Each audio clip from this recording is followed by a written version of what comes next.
গতকালকের ম্যাচ শেষে Miami coach হেভিয়ের মাসকারেনো বলেন, মেসি হ্যামস্ট্রিংয়ে অস্বস্তি অনুভব করছিল। আগামীকাল পরীক্ষা-নিরীক্ষার পর পরিস্থিতি বোঝা যাবে। তার ব্যথা এখন নেই বললেই চলে, তবে কিছু একটা সমস্যা হয়েছে নিশ্চয়ই। আমরা আশা করছি বাজে কিছু হবে না।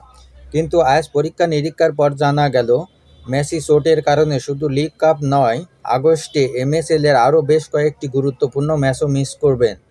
৬ই আগস্ট লিগ কাপে পুমাস উনামের বিপক্ষে গ্রুপ পর্বের শেষ ম্যাচে মেসিকে পাচ্ছে না মায়ামি।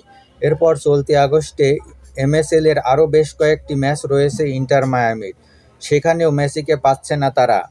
মেসির এই অনুপস্থিতি দলের জন্য বড় ধাক্কা হয়ে উঠতে পারে। মেসির ক্লাব সতীর্থ জর্দি আলবা বলেন, এটি আমাদের পুরো টিমের জন্যই খুব খারাপ খবর। বিশ্বের সেরা খেলোয়াড় চোটে পড়েছেন, যিনি আমাদের জন্য অত্যন্ত গুরুত্বপূর্ণ।